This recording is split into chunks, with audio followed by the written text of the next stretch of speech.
El consumidor. Veremos elasticidad de la demanda, función de utilidad, curvas de indiferencia, análisis de los efectos ingreso y sustitución, las decisiones de los consumidores. Elasticidad de la demanda. ¿Cuánto responden la oferta y la demanda a las variaciones de precios? Como herramienta para cuantificar la sensibilidad de la oferta y la demanda a las variaciones de los precios, los economistas neoclásicos utilizan el concepto de elasticidad. Es decir, la elasticidad es la medida de la sensibilidad de la cantidad demandada u ofertada ante un cambio en alguno de sus factores determinantes.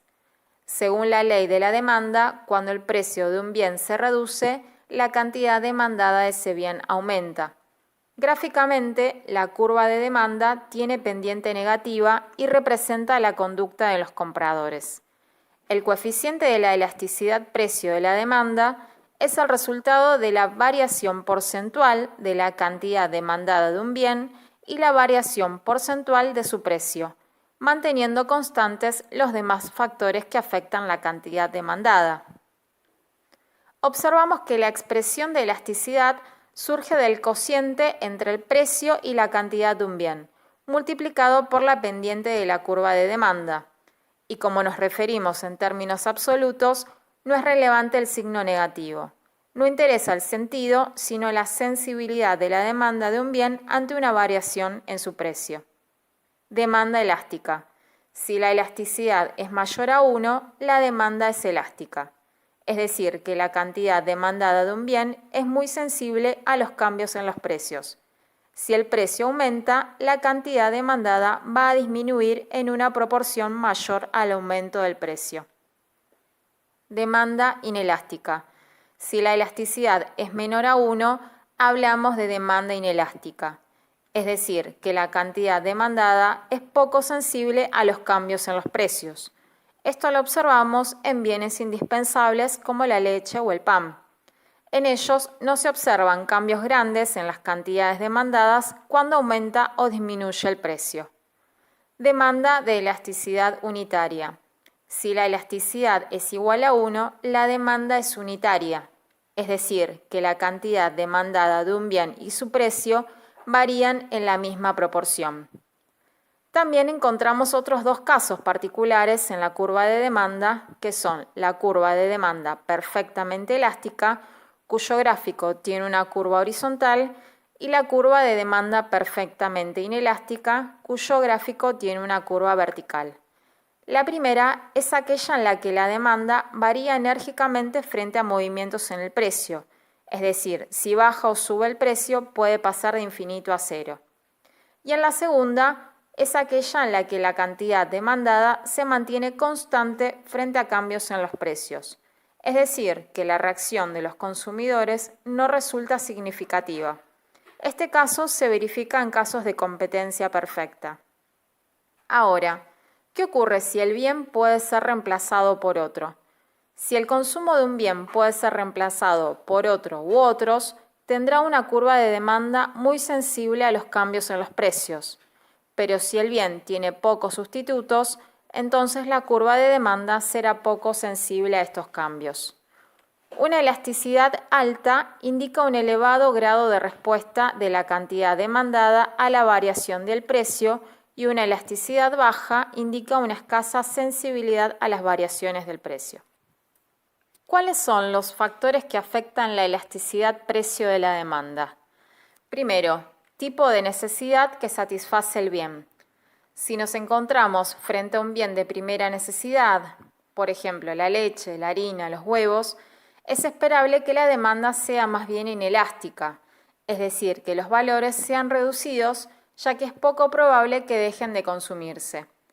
No ocurre lo mismo con los bienes de lujo, ya que estos no resultan imprescindibles. 2. Disponibilidad de bienes sustitutos. Los bienes que pueden sustituirse más fácilmente unos con otros tienden a poseer una demanda más elástica, es decir, mayor a 1, en comparación con aquellos bienes que son más difíciles de sustituir. Frente a un aumento de precios, los bienes sustituibles son reemplazados por otros. 3. Proporción del ingreso gastado en el bien. Los bienes que ocupan un mayor espacio en el presupuesto del consumidor tendrán una demanda más elástica que aquellos con menos participación. 4. Período considerado. Generalmente en el largo plazo, la sensibilidad de la demanda suele ser mayor que en un corto plazo, debido a que cuesta más la adaptación de la conducta del consumidor o del comprador a los cambios en los precios. Utilidad. En Principios de Economía, Marshall argumenta que en un mercado de bienes el consumidor dividirá sus gastos según la mayor utilidad que le proporcionan las mercancías que compra. Pero la utilidad alcanzará su máximo cuando la unidad marginal de gasto en cada mercancía le brinda al comprador el mismo incremento de utilidad, es decir, la misma satisfacción. Esto implica que según el precio de la utilidad marginal decreciente, aquella que establece que el consumo de un bien proporciona menor utilidad adicional a medida que se consume una nueva unidad de ese bien, cuando disminuimos el gasto realizado en un bien y lo transferimos a otro bien, la utilidad total disminuirá. Es así que Marshall indica que las utilidades marginales de los bienes que se adquieren en el mercado son proporcionales a sus precios y por lo tanto el comprador intentará maximizar esa utilidad. Pero, ¿qué es esa utilidad que el consumidor busca maximizar? Aquí aparecen las investigaciones de Vilfredo Pareto, quien en su libro Manual de Economía Política dedica su exposición al problema de la utilidad. A diferencia de Marshall, Pareto no observó solo la demanda de una sola mercancía, sino que estudió las mercancías relacionadas con las curvas de indiferencia, que son aquellas que marcan las diferentes combinaciones entre bienes que le reportan la misma satisfacción al consumidor. Como observamos en el gráfico, al movernos sobre una curva de indiferencia, obtenemos más de X y menos de Y. El aumento de X disminuye su utilidad marginal. La disminución de Y aumenta su utilidad marginal. Conforme a la teoría de Pareto, por cada punto de la línea LM pasará una curva de indiferencia, pero solo se alcanzará el máximo cuando la línea LM sea tangente a una curva de indiferencia. Y aquí las diferencias. La teoría de Marshall supone que para establecer las cantidades de mercancías que comprará un individuo bajo ciertos precios, hay que conocer su superficie de utilidad. En cambio, la teoría de Pareto propone solo conocer el plano de indiferencia, es decir, se desprende el concepto de escala de preferencias. Bueno, ahora veremos las decisiones de los consumidores. Según la escuela neoclásica, los consumidores son racionales, toman decisiones como la de elegir la mejor canasta de consumo, o como les gusta decir, la que brinde mayor satisfacción. La única limitante será su presupuesto, es decir, el ingreso. Por ende, el consumidor podrá consumir lo que esté al alcance de su ingreso. Lo podemos ver analíticamente en la fórmula. Ahora veamos qué sucede con la restricción presupuestaria, cuando bajo el supuesto que solo podemos hacer variar una sola variable. En este caso, el aumento en el precio del bien B. Lo que podemos observar es que la curva de restricción presupuestaria se va a desplazar hacia la izquierda, dando origen a una nueva restricción presupuestaria. El consumidor va a demandar menos del bien B y del bien A seguirá consumiendo la misma cantidad. Ahora vamos a otro escenario posible. ¿Qué sucede si frente a una disminución del bien B con la restricción presupuestaria? Se va a desplazar hacia la derecha, también dando origen a una nueva restricción presupuestaria, y el consumidor comprará más del bien B. Y respecto al bien A, seguirá demandando lo mismo. Y vamos a un tercer caso posible, que es qué sucede con la curva de restricción presupuestaria frente a la disminución del ingreso del consumidor. La curva se va a desplazar hacia la izquierda, dando origen a la nueva restricción presupuestaria, y por ende el consumidor comprará menos del bien A. Esto se puede ver analíticamente en el gráfico. Dicho todo esto, llegamos a la conclusión de que el consumidor hace la relación precio versus ingresos y de ahí define cuánto va a consumir.